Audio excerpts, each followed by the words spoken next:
আমের চাটনি হবে। আম কেটে জলে ভিজিয়ে দিয়েছি। তেল, সমস্ত চামচে চামচে মশলা আছে। 5 ফোড়ন, নুন, হলুদ গুঁড়ো, লঙ্কা গুঁড়ো, কাঁচা লঙ্কা এই লাগছে চাটনিতে, যেহেতু আমটা মিষ্টি মিষ্টি ওই জন্য। আর সঙ্গে লাগছে চিনি আছে। এবার তেল দিয়ে দিলাম।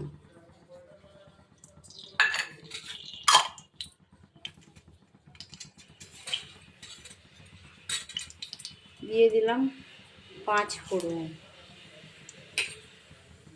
দিয়ে দিলাম কাঁচা লঙ্কা,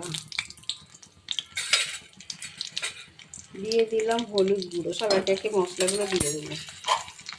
নুন দিয়ে দিলাম, লঙ্কার গুঁড়ো দিয়ে দিলাম একটু কালার করার জন্য, দিয়ে দিলাম আমগুলো,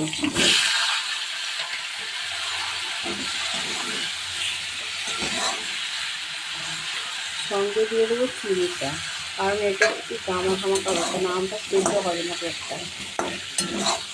এবারে কষে কষে করবো, অল্প একটু জল দেবো। চাটনিটা হয়ে এসে একটু শক্ত শক্ত বানাবো, আর একটু ঝোলটা শুকিয়ে গেলে চাটনিটা বানাবো, বেশ ভালো লাগবে। বন্ধুরা, আমার চাটনিটা হয়ে এসেছে, বেশ ভালো লাগছে। বেশ একটু ঝোল ঝোল করবো, গরমের সময় একটু ঝোল ঝোল খেতে খুব ভালো লাগে।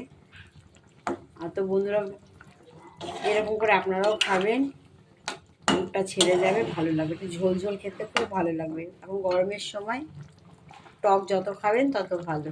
নামিয়ে নিই চাটনিটা। হয়ে গেল আমার চাটনি। তো যদি আমার আর গরমকালে এরকম ঝোল ঝোল চাটনি খেতে খুব ভালো লাগে, দই, টক দই, চাটনি এগুলো খুব দরকার আছে গরমকালে। তো বন্ধুরা, তোমরাও খাবে এরকম করে, খুব ভালো লাগবে। আর আমার ভিডিওটাকে যদি ভালো লেগে থাকে অবশ্যই তোমরা আমার পাশে থাকবে, পেজটাকে ফলো করবে। তো বন্ধুরা, টাটা, বাই বাই।